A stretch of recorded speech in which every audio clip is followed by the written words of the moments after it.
Previously on Serial. There's no way that she was at Best Buy at 2:36. Did anybody else use the phone? Yeah, Adnan, I remember he was talking to a girl. He put me on the phone with her for like 3 minutes. I said hello to her. To be a 17-year-old kid with no experience with the system, no experience with any of this stuff, it's very difficult to believe in the early stages that this is actually what's happening. This must be just some huge mistake.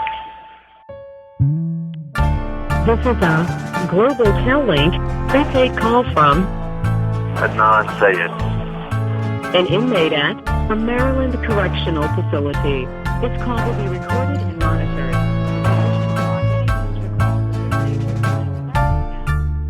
From This American Life and WBEZ Chicago, it's Serial, one story told week by week. I'm Sarah Koenig. Today's episode is mostly going to take place in the courtroom. And before we get into the arguments at trial, I just want to play you this thing from Adnan's jury selection.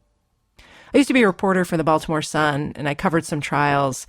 And if I happened to be in the courtroom for jury selection, it was always such a good reminder of what living in Baltimore was like for so many people. Here's what I'm talking about. December 8th, 1999, jury selection for Adnan's first trial. Judge William Quarles asks a standard question of the jury pool. Have you or any close family member ever been the victim of a crime, convicted of a crime, served time for a crime, or have pending criminal charges? A lot of people rise from their seats and then line up to talk to the judge. I can't tell exactly what proportion of the jury pool, but it looks to be at least half. What did you come up to tell me? My husband's son was convicted of murder. Good morning, 41. Good morning. What did you come up to tell me? My house was broken into and we were robbed. When was in the middle of the night. When was that? About 6 years ago. Good morning, 37. Good morning, Your What Honor. did you come up to tell me? My husband was shot. I have a brother that's wanted. He's 17. In May, my parents and I were victims of an assault, and in October, my aunt was shot in the head. My husband was convicted, handgun violation. My brother was convicted of attempted murder. And my partner is a rape victim. I was robbed of a small amount of money on the street. Next. 207. 207. Good morning, 207. What did you come up to tell me? That I have two uncles who serve in time for murder. Okay, One guy says, we moved from a very peaceful town in Oregon to a violent community. And Judge Quarles says, welcome to Baltimore. Quarles asks all these people whether they think they could still be impartial jurors on Adnan's case. Some say no and they get dismissed. Some say yes and he sends them back to their seats. He was on the lookout for prejudice, all kinds of prejudice, against cops, against prosecutors, against Koreans, and against Muslims. One guy tells him he doesn't think he can be impartial because he's got a friend of the Muslim faith, and he's seen him and also his son mistreat their families. A friend of mine that was Muslim faith, and I seen him mistreat his family, his wife and everything, you know, and I've seen this go on between him and his son. Got up, he got married, he did the same thing that his father did, so I just couldn't, you know, be honest with you. Okay, I appreciate that honesty. This brings me to something Shamim told me when I first interviewed her. Shamim Rahman, Adnan's mother. Shamim and her husband, Sayed Rahman, they believe Adnan is innocent. There's no question about it for them. Adnan's father said to me, we've had no happiness in our family since Adnan was arrested. It has been continuous torture. Oh, I don't know what to say. Believe me, it's like my whole body is like numb, you know. I cannot think nothing, you know, more. Yeah. But all I know, he didn't do it. How do you guys make sense of what happened? Like, how do you explain what to yourselves? I mean, not to the outside world, to yourselves. Like, how do you understand why? Like, you must think about this. Believe me, that's the only thing, you know. I still believe, you know, because we were Muslim. There's a discrimination. And everybody feel, the whole community, because it was a Muslim child, that's why they took him. It was easy for them to take him than the other people. This was so, you know. And do you believe that? Of course, yes, I do believe it too, yes. Because it was easy to target, you know, for them to come and pick him up. We still don't know why they're doing it. But again, I said discrimination. Because we are Muslim and we are, minor in this country. So that's why they took Adnan. I don't know. I mean, you can hear me not believing her, right? The notion that the cops and prosecutors in this case were driven by anti-Muslim feeling, by racism, and by racism alone, that I found very hard to believe. And I still don't believe that, by the way. But I didn't want to write off what Shamim was saying either, because maybe anti-Muslimness crept in, contributed in some way to how the investigation and the prosecution operated, advertently or inadvertently.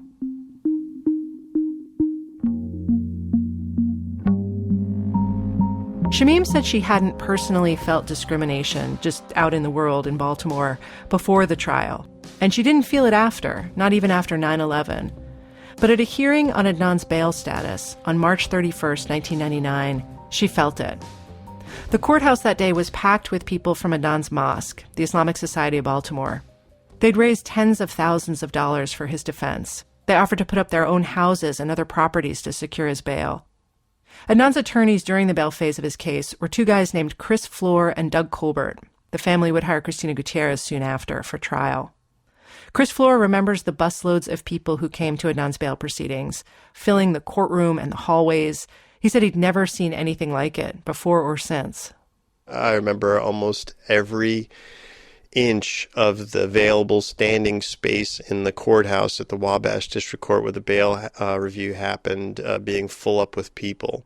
So a lot of beards and a lot of traditional garb. Many of the people here are people who you would almost say they're extended family. They care for each other's children. It's sort of the old-fashioned sense of community. That's Doug Colbert, who did the talking during this hearing. And so the people who are here in this courtroom represent the doctors and the teachers and the lawyers and the accountants and the correction officers, as well as 3 religious leaders, imams, who are from different mosques here in Baltimore. So the community here, Judge, is here to say, first of all, that they commit themselves to promise, to vow that they will not only supervise Adnan should he be released, should bail be set, but at the same time they will also accompany him to court as well. After he finished, the prosecutor, Vicky Wash, took that same crowd, the people Doug Colbert describes as solid, respectable folk who'll make sure Adnan does the right thing. Wash cast them as a room full of aiders and abettors, the same people who are likely to help Adnan run away to Pakistan. And that's why he shouldn't get bail. Your Honor, the fact that the defendant has strong support from the community, that is what makes him unique in this case. He is unique because he has limitless resources. He has the resources of this entire community here. Our investigation reveals that he can tap resources from Pakistan as well. It's our position, Your Honor, that if you issue a bail, then you are issuing him a passport under these circumstances to flee the country. We do not want another Scheinbein situation, Your Honor. We are asking you... I told you I wasn't going to take it. That's Judge David Mitchell telling the big crowd to settle down. Scheinbein is Samuel Scheinbein, a kid who was accused of brutally killing another Maryland teenager in 1997 and then absconded to Israel. Ms. Wash said she'd talked to a Mr. Harry Marshall, a senior legal advisor for international affairs with the Justice Department. And Mr. Marshall had explained to her that the U.S. had tried unsuccessfully to extradite certain criminals from Pakistan. And he cited that there is a pattern in the United States of America where young Pakistan males have been jilted, have committed murder, and have fled to Pakistan, and we have been unable to extradite them back. He gave me a specific instance that's occurring now that's pending in Chicago, where the factual pattern is frighteningly similar.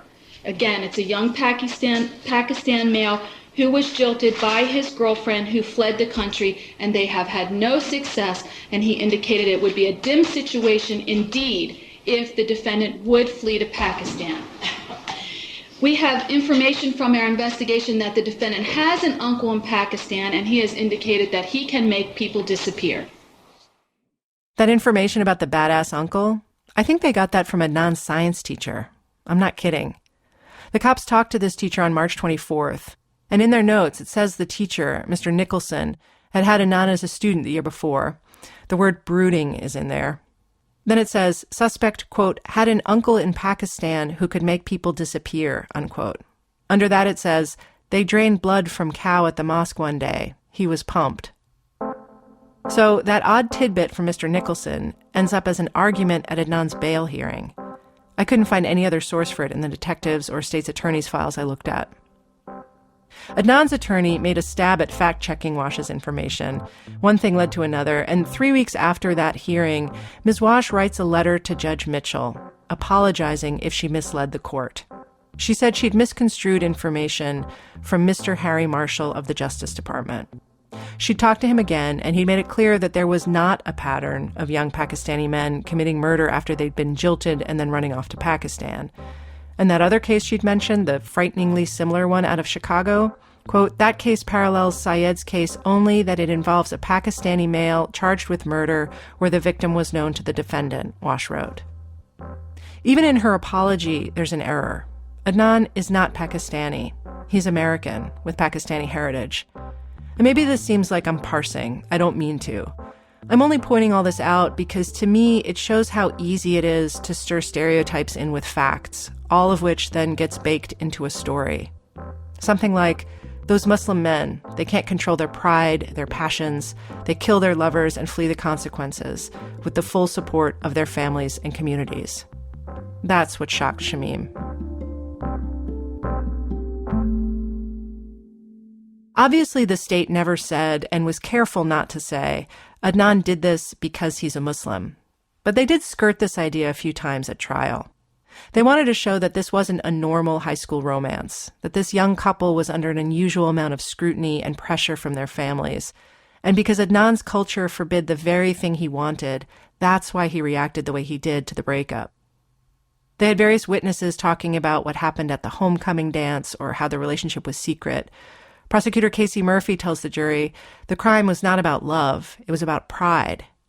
And in his opening argument, you've heard this language before in an earlier episode, but it bears repeating, Prosecutor Kevin Urich talks about how Adnan reacted when Hay broke up with him.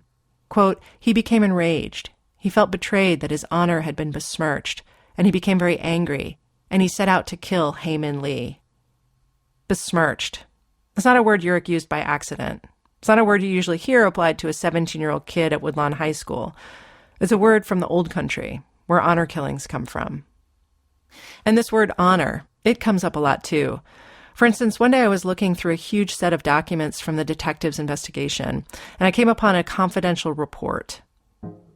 In late August of '99, so 6 months after Adnan's arrest, a woman who runs a consulting group that, among its services, helps law enforcement understand other cultures, wrote a report for detectives Ritz and McGillivray. It's titled Report on Islamic Thought and Culture with Emphasis on Pakistan, a comparative study relevant to the upcoming trial of Adnan Syed. The report is 8 pages long. I'm going to skip to the money shot. Summary as it relates to Mr. Syed.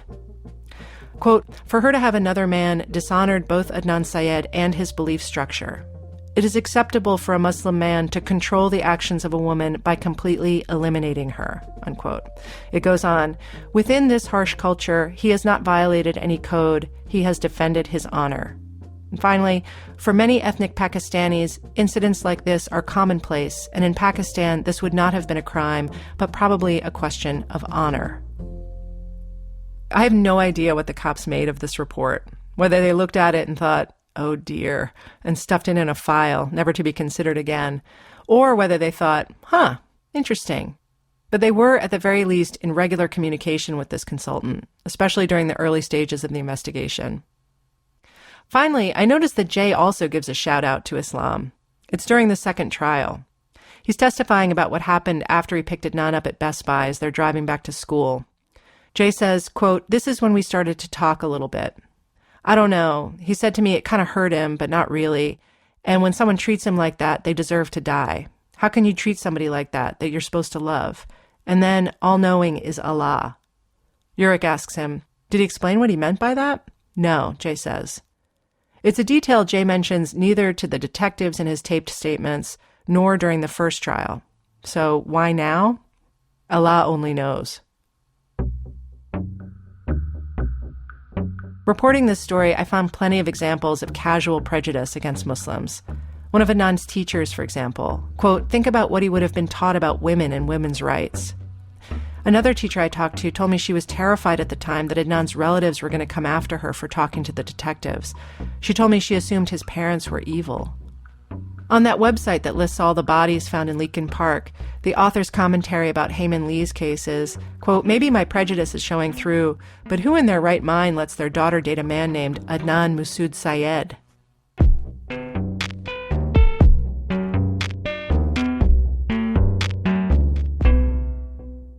The jurors we spoke to said Adnan's religion didn't affect their view of the case.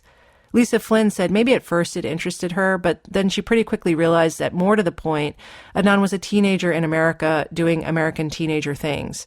She said once they all understood that, whatever stereotypes they had went right out the window, which is exactly what you'd want in a jury. But when we pressed them a little more, it seems stereotypes about Adnan's culture were there, lurking in the background. I don't feel religion was why he did what he did. It may have been culture, but I don't think it was religion. I'm not sure how the culture is over there, how they treat their women. But I know some cultures women are second-class citizens, and maybe that's what it was. I don't know. He just wanted control, and she wouldn't give it to him. That's juror William Owens. Here's Stella Armstrong. They were trying to talk about in his culture, in the Arabic culture, men rule, not women. I remember hearing that. You mean when you were deliberating, one of the jurors said that? Yes, when we were deliberating. Mm-hmm. So he had put his whole life on the line for her, and she didn't want no bother anymore.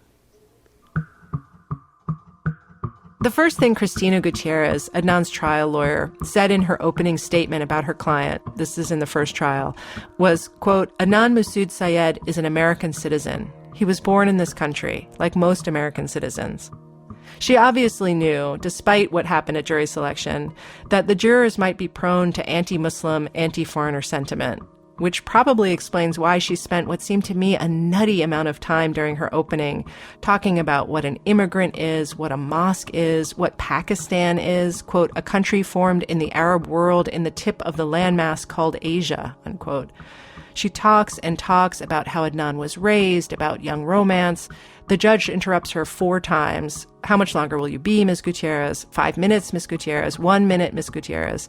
She's rushing at the end, when she rather quickly throws suspicion onto J and then finally onto Mr. S.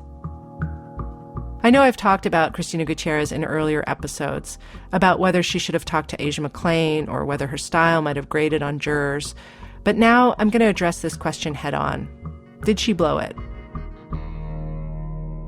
You might be surprised to hear that Adnan's only beef with Christina in terms of what happened at trial is that she never contacted Asia McClain. He thinks it wasn't deliberate on her part. He just thinks she made a mistake, like a surgeon's slip of the scalpel. And personally, she was nothing but compassionate towards him, he said, always asking him how he was doing. She made sure he got the skin medication he needed, the glasses he needed. She was his protector. Oh man, I loved her.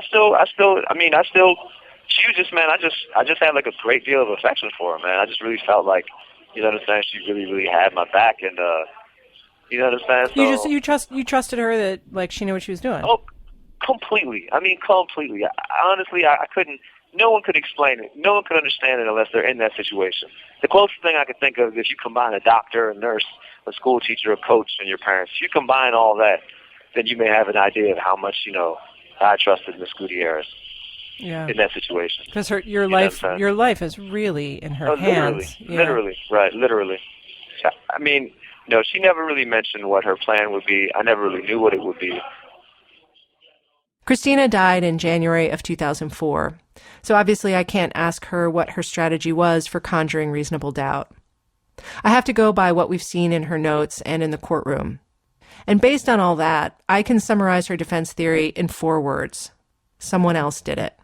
Such as Jay, or the new boyfriend Don, or Mr. S, the guy who found the body. After all, she argued, we don't even know for sure when Hay died. What day? It could have been the 13th, or 14th, or 15th. Christina wanted to show that once the cops zeroed in on Adnan, they ignored other viable suspects. So rather than pinning down an alibi for Adnan, she dumped as much suspicion as she could onto these other players. I mentioned before that Adnan's first trial ended in a mistrial. Here's what happened. Christina was what Chris Flohr described as a fighting person, generally a good quality in an attorney. That scratchy part of Christina, though, sometimes it could elicit a response, shall we say, in the courtroom. Obviously, it's an adversarial situation. Both sides in Adnan's case were suspicious that the other was playing fast and loose when they could, and it could get bristly.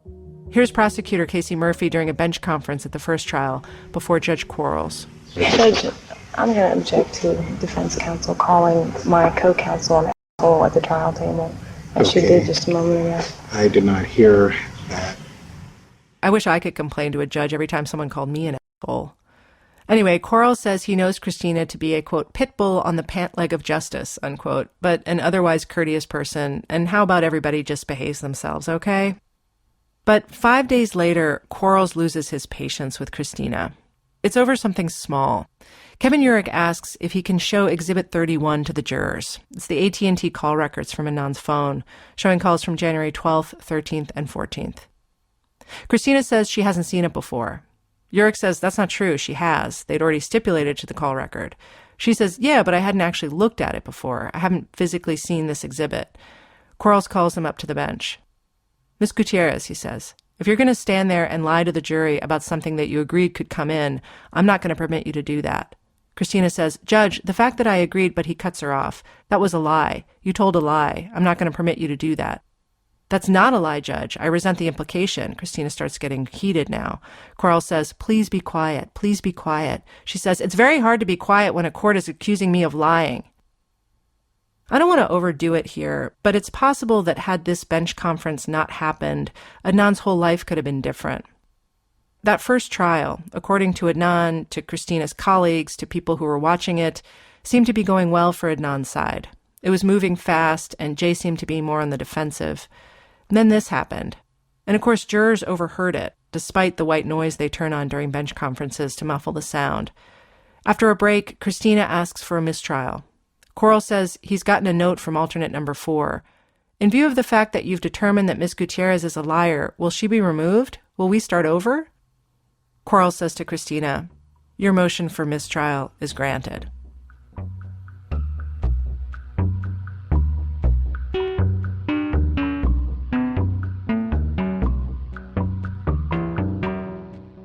Julie Remy was a law clerk for Christina at this time, and she said, moving into trial number 2, Christina was confident. I mean, look, the jury's polled after the first, at the end of the state's case, and, they're giving the indication that they're going to acquit.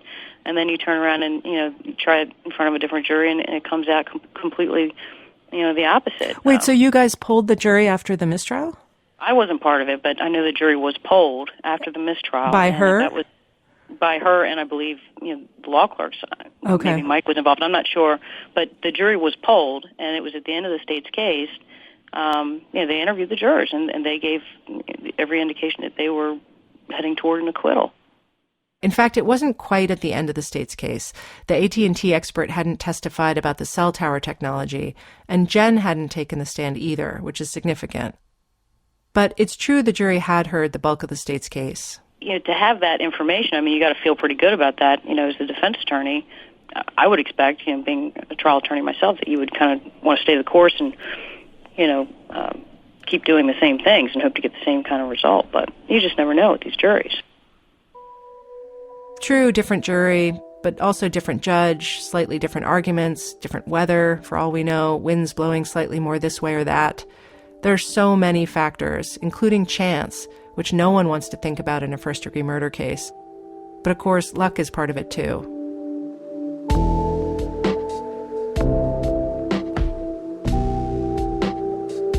About a month later, they start all over again with trial 2. Christina's strategy is the same. Try to show that someone else killed Hay. She did a lot of research in hopes of linking Mr. S to the crime, or at least trying to link him to Jay. Did he patronize the video store where Jay worked, for instance? But she never succeeded. During that second trial, it takes some doing, but she finally gets Mr. S on the stand. He so desperately didn't want to be there. The courthouse staff basically had to prevent him from leaving the building. So even though he's her witness, he's a hostile witness. Here's Christina trying to get him to explain how work orders at his job got filled. If we could get to that specific job, we'd do it at the time. We can't do it at the time. We'd do it when we could get to it. That's my answer. Which might be the next day. Whenever. When your workday would end, you would then leave? I guess so. You wouldn't well, sir, is that a yes or a no? I'm not asking It's you a to yes. guess. When your workday, don't you leave? Okay. Of course, Mr. S was more of a side dish. Christina's main prey was Jay. She tells the judge, Judge, I'd just like to be heard. It is our entire defense theory to make Jay was the person who committed this crime, with all the ways in which he acted guilty and describing the ways, in fact, in which he acted with consciousness of guilt by concealing evidence. His clothes, his boots, his outer coat, his shovels, wiping shovels to conceal evidence, as he said, both in his statement and on cross, to conceal evidence of his involvement. Christina cross-examined Jay on 5 different days. She was exhaustive and exhausting. Her questions are detailed and deliberate, but somehow the way she questioned him, and maybe it was the half-speed pacing or the sing-songy aggression, somehow to me it added up to something less than effective. Her punches, and there were many, many punches, don't always appear to land. The prosecution just did like a masterful job of presenting the facts. Adnan says Christina, actually he calls her Miss Gutierrez, that Miss Gutierrez did do some great things for him. She was successful in barring the school nurse from testifying at his second trial, for instance. That was the woman who said she thought Adnan was faking his reaction after Hayes' death. But he says he wishes some of her arguments had been clearer. The state's argument, flawed as it might have been, it was at least linear. It seemed like Christina, Miss Gutierrez, I don't want to say she was confusing things, but she was just saying, it wasn't like a clear outline like the prosecution had. It just seemed like everything was kind of jumbled. Like she took so long to question Jay. She took so long to cross-examine people. It was just like, it was almost like, I don't even remember what we started talking about. Right, you kind of lose the thread of what is this even about. Yeah. Right. To give you an idea, in Jay's first and second tape statements to detectives, he tells them different stories about when Adnan first told him he was going to kill Hay. In the first statement, he says Adnan mentions it that same day, January 13th, while they're driving Adnan back to school at lunchtime. In the second tape statement, he says Adnan told him the night before, and also that Adnan had been talking about it for 4 or 5 days already. When he testifies at trial, though, he goes back to the first version, that he first heard about it from Adnan on the 13th. So obviously, Christina questions Jay about all this. It's fertile territory for her side. Listen to how she does it. This tape goes on for a while, by the way, but I want you to get the full effect. On another occasion, you told them, well, the conversations I had with Adnan Saeed, they occurred 4 or 5 days earlier. Right? Yes, ma'am. And let me make sure, because now there are new interviews. Your very first interview occurred at a time when there was no tape recording, right? Yes, ma'am. And on that occasion, did you tell him it occurred on the 13th? No. Then your second interview, after the tape recorder got turned on, did you tell him it occurred on the 13th? No, ma'am. And on the 15th of March, did you tell him it occurred on the 13th? I believe so. Well, sir, do you recall that actually on the 15th of March, you told them that Adnan told you that he was going to kill that bitch? Yes, I remember. So on the 15th, you actually told them that you knew a whole day ahead of time that Adnan was going to kill his girlfriend. Right? The previous evening, yes. Pardon? The previous evening he spoke to me. I can't hear you, sir. No. So something just happened. Jay just admitted something or didn't admit something, but I honestly can't tell if it's a point for the defense or for the prosecution or if it's a draw. There were lots of stretches like this, where it seemed as if her cross-examination went so far into the weeds, it was hard, even for me, reading it years later, to hack back to the main trail. A juror that Dana interviewed, a guy named Theodore Wotus, said Christina's strategy was a little lost on them, too. The defense attorney, everybody, it's been a long time ago, but everybody would seem to think that they're talking, but they're not saying nothing. You know what I mean? They're not making a point. So there was just like a lot of words. Right. They talked and didn't prove anything. You know what I mean? I think there's a good chance, though, that Christina leaves these threads hanging for a reason.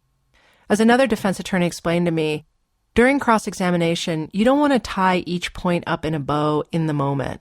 You don't want to tip your hand, because then the other side might come back with questions on redirect examination that could undo what you've just laid out. So you save all the threads and then tie them up in a nice, fat, unassailable bow at closing, after all the testifying is over.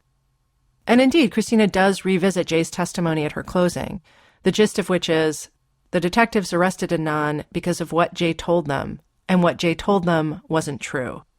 Quote, and he lied to them about many, many things. It wasn't just that things didn't match up, they were lies. They called them lies. Jay called them lies.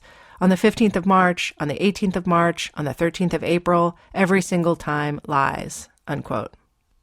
Clearly, Christina put a ton of time and effort into discrediting Jay. But the fact is, the jurors believed him. They didn't think he'd be sitting there talking about this if it weren't true. She was less rigorous on other aspects of the case. The cell phone records, for instance. Her main argument there was that the way the state's expert, Abe Aronowitz, tested the sites wasn't valid because he used an Ericsson phone to make the calls, a different brand than Adnan's, which turned out to be a bad bet on her part. The brand of the phone doesn't matter. But what she didn't do with the cell phone evidence was attack the state's timeline, call by call, tower by tower, or point out with clarity that a significant swath of the day, the hours between noon and 6 p.m. on the call log, do not match Jay's testimony. There did come a moment in the second trial, though, when Christina really came to life and just kicked ass. She teased some information out of Jay she hoped would change the course of the proceedings. It had to do with Jay's plea agreement with the state, and specifically the attorney who was representing Jay. According to Adnan, when she figured this one thing out about Jay's lawyer, she told Adnan this was their big chance. I remember Mr. Gutierrez getting really excited about that. Like, this is like a huge thing. Jay had been charged with a felony, accessory after the fact to first-degree murder. He pled guilty and had an agreement with the state that if he cooperated, basically showed up in court and told the truth, his sentence would reflect that. In the end, he got no jail time. For that plea, he had his own lawyer, a woman named Ann Benaroya. She was representing him pro bono. She wasn't a public defender. She was a private defense attorney. Now, Christina had been complaining to the court that the prosecution hadn't been totally forthcoming about Jay's plea and how it came about, which isn't unusual in a trial like this one. But in the middle of the second trial, Jay says something that Christina would later call the magic information. It happened on the stand when she was asking Jay how Benaroya came to represent him. She asks, did anyone help provide you a lawyer? Did anyone help provide you a lawyer? Objection. Overruled. Yes, ma'am. Who? Mr. York. Mr. York, the prosecutor in this case, helped provide you a lawyer? Yes, ma'am. What? Gutierrez freaks out. This is the magic information. Jay testifies that after his last interview with detectives in April of '99, he had no contact with the cops or the prosecutors until September 6th, so a long stretch where he doesn't know what's going on. He says he'd called the office of the public defender to try to see if he could get himself a lawyer, and they told him, unless you've been charged, we can't help you, which is true. So Jay says the next thing that happens is the cops come to see him on September 6th and tell him he's about to be charged with accessory after the fact, and that he'll be able to get a lawyer. The next day, September 7th, they come pick him up, they book him, and they take him to the state's attorney's office. He meets Kevin Urich, the prosecutor. Jay says he's never met Yurek before. And then he says Yurek introduces him to Ann Benaroya, who can represent him for free. Jay and Benaroya talk privately for a while, and then they sign the plea agreement. Then, that same day, they all go across the street to the courthouse and present the signed plea to a judge.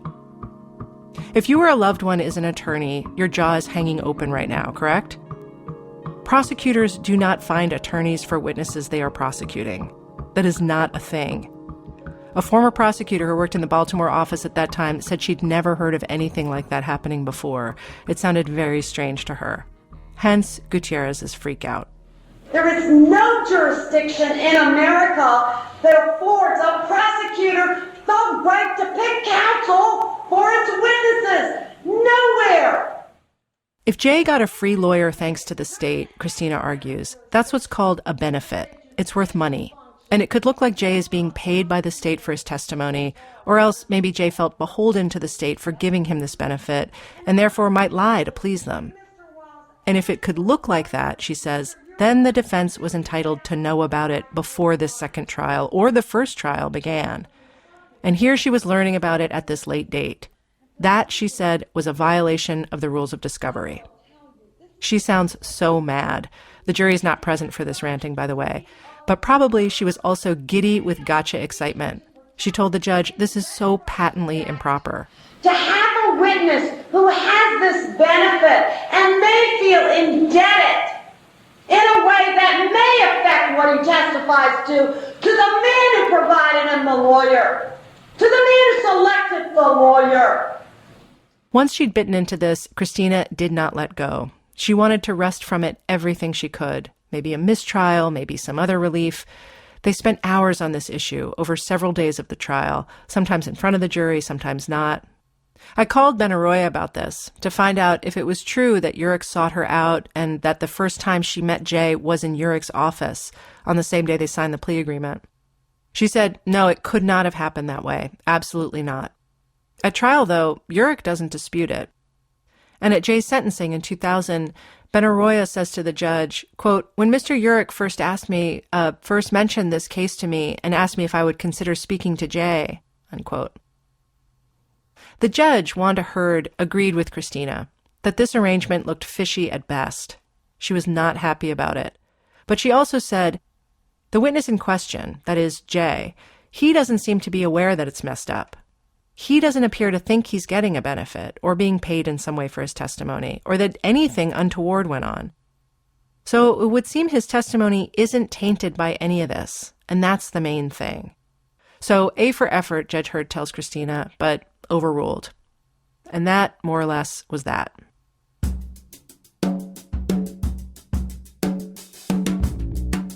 In terms of defense witnesses, the case Christina brought was swift.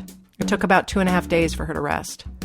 Aside from the cops, a private detective, and the guy who surveyed the burial site in Leakin Park, the other witnesses Christina put on the stand were mostly character witnesses who had either neutral or nice things to say about Adnan.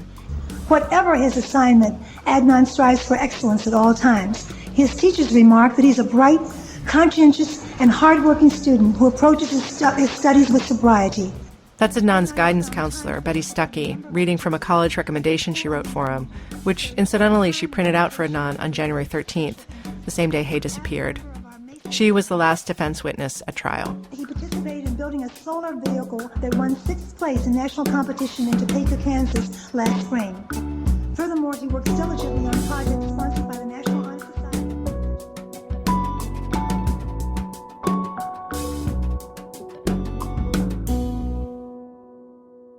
When Rabia Chowdhury first told me about Adnan's case, she told me she thought Christina had bungled it, on purpose even, so she could make money off the appeal. That was the only way Rabia could account for screwing up the Asia thing. And she said she thought Christina's defense, the witnesses she brought, were laughably weak. I do not agree with Rabia's assessment of Christina. I do not believe Christina threw this case on purpose. Because from reading the transcripts and watching the trial videos, you can see her scrapping on Adnan's behalf at every opportunity, sometimes in long and rather beautifully constructed extemporaneous paragraphs. She made 1,000 strategic decisions about what to pursue when. She had 4 clerks plus an associate, so 5 people working on the case. It's not like she did some sloppy rush job. I know that losing the case, she was sick over it. I don't think she ever got over that case. This is Julie Remy again, who worked for Christina at the time of Adnan's trial. And I can tell you the physical effects and the depression that, I saw firsthand. She was, I think she went into kind of a deep depression after that case, and I don't think she ever really bounced back. She really was impacted by the loss of that case. People who worked with Christina back then, they all said the same thing, that she was tireless and she cared a lot about her cases, including Adnan's. She was always going 100 miles an hour. One guy said she'd sort of fly into the office in the morning, sunglasses on, hair flying, barking orders. She smoked and she cursed and she fiercely mentored her clerks. She could be a giant pain in the ass, but also she was a giant in the profession, not just in Maryland, but nationally. She did the first, or at least one of the first, DNA cases in Maryland. To figure out how to explain it to a jury, I heard a story that she went to a grade school and practiced. Each time a kid said he or she didn't understand the science, she started over. Christina did one of the first cases in Maryland that used luminol to track blood spatter. About 6 people told me she was brilliant, not in a hyperbolic way either. Despite her stellar reputation, though, it does seem as if something not right was happening with Christina at around this time. Everybody says she's the best, so we was begging her to take our case. That's Shamim, Adnan's mother. She and her husband consulted with friends and leaders at the mosque about who to hire. Everyone said Christina sounded great. They felt like they were lucky to get her. Whatever she asked for, we'll just go and get it before we lose her, because we was afraid if we lose her, we don't have not a nice attorney. Shamim said Christina's bedside manner, at least with them, lacked a certain delicacy. She said they were both intimidated by her and that they could never get her to talk to them about Adnan's case or what was going on. And Shamim says she thought Christina had lost some of her magic in the courtroom by the second trial, that she seemed sort of agitated. So, and all the time she would be smoking in and out. She was a very nervous kind of person. Before, she wasn't like that, the first trial. Christina initially asked for $50,000 to represent Adnan. That fee would more than double by the end of the second trial. Members of the mosque had donated lots of money to help pay her. But Shamim says that toward the end of the second trial, Christina had begun to bully them about money. If they managed to get Christina on the phone or in a meeting, Shamim said the only topic would be money. Money, Shamim said. At one point, Shamim says Christina told Adnan's parents she needed them to bring her $10,000 cash to the courthouse to pay for a jury expert. So it was kind of, strange. But when I told my friend, I said, oh, no, don't worry, she's doing her job, Yeah, that's weird. That's strange. It was weird to me because of, How could you even fit $10,000 in your pocket? And plus she said, bring it cash. Yeah.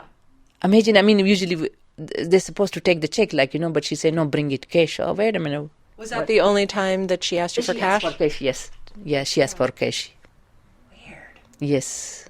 But evidently she never hired the expert.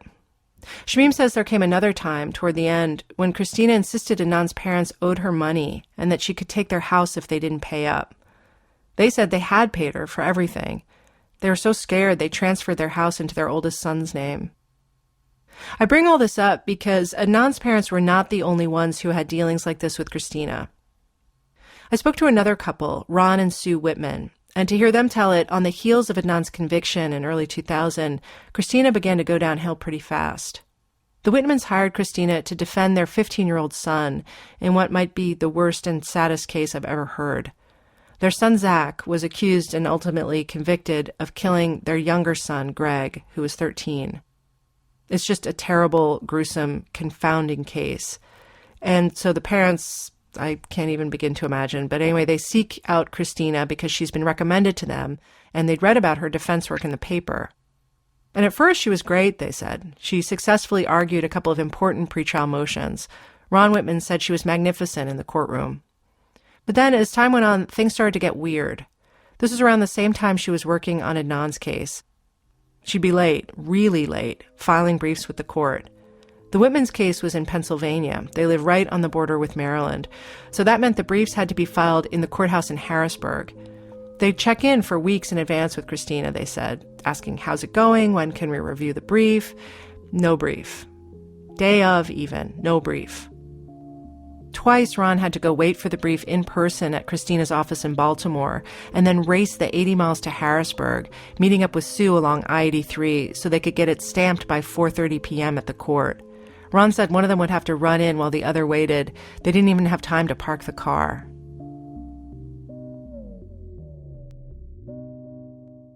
The Whitmans talk about many of the same things Shamim told me, that they couldn't get a hold of Christina, or saw that things weren't getting done, but when they asked people who knew her, they were told, don't push it, it'll be fine. Here's Sue Whitman. And they would say to me, this is how Tina works. This is, don't tell Tina what to do. This is what she does. She's very good at it. Don't worry about it. So someone that has worked with Tina for years tells you that this is just her way. Right. Then you think that this is just her way. Ron says it got worse and worse. Adnan's trial ended in late February of 2000. By the end of that same year, Christina had been hospitalized at length. She had diabetes, she had MS, she got very, very sick.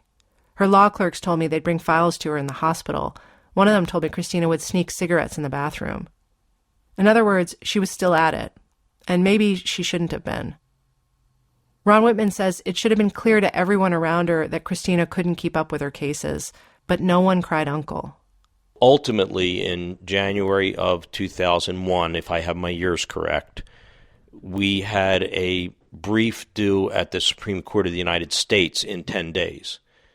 And she had told us that she had a University of Baltimore law professor who she had worked with many times before doing the drafts. And finally, I called him. And he said, I haven't talked to Tina about your son's case for 1.5 years or 2 years. The Whitmans say Christina asked them for an additional $65,000 for work she had to know full well she couldn't do. That they gave her $25,000 for an expert, but Christina never paid the guy, so he came to them for the money. They say that happened with a second expert, too, for a few $1,000s. If she was too sick, why didn't she tell them? Why did she leave them hanging? Christina's career had collapsed by the spring of 2001, a year after Adnan's trial ended. According to newspaper stories in the Baltimore Sun, written by me, Christina had gotten in trouble with the Attorney Grievance Commission of Maryland. Clients were complaining that she'd taken their money and had not done the work she promised or not used it the way she said she would. The state fund that compensates people when their lawyers misuse their money paid out a total of $282,328 on 28 claims against Christina. The largest payout was to the Whitmans. The Whitmans feel as though she was lying to them, trying to get as much money out of them as she could. A more generous assessment would be that Christina was in denial about how sick she was. And people who worked with her told me she was never much interested in the business side of things. It wasn't her forte. One former law partner of Christina's told the Whitmans that Christina had been slipping for a while, the past 5 years even.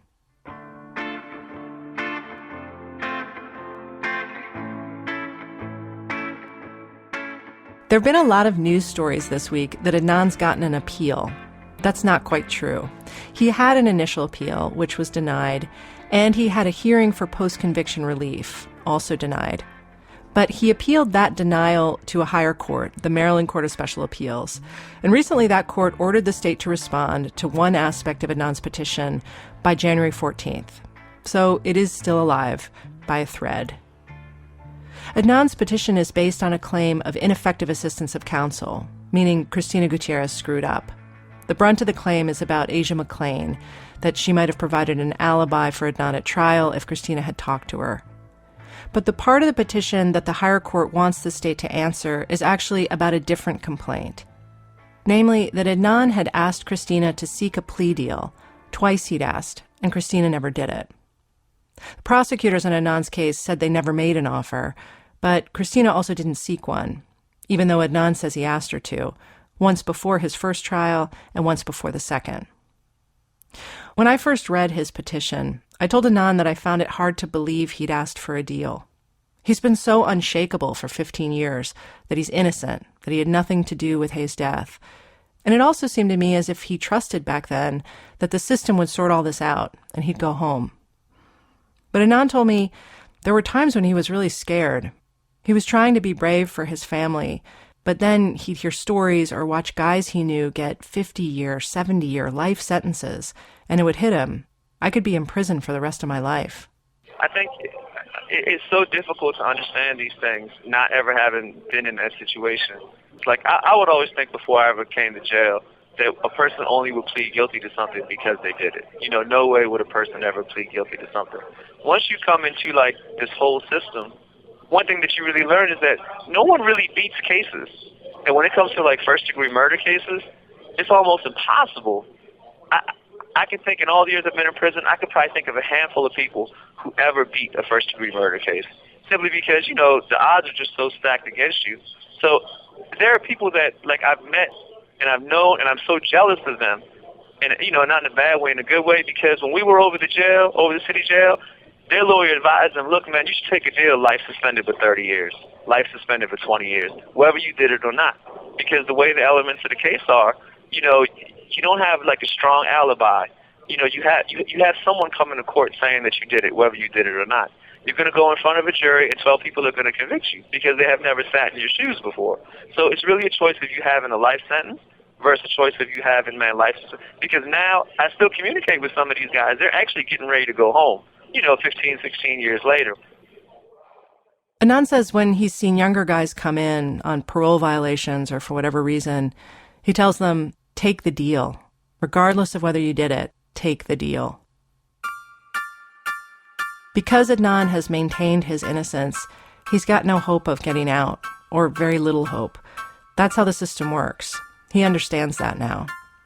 Technically, Adnan is eligible for parole, but the chances of getting it are so slim for anyone with a life sentence for first-degree murder, but especially if you don't show remorse. Because, what if he's a psychopath, right? Next time on Serial.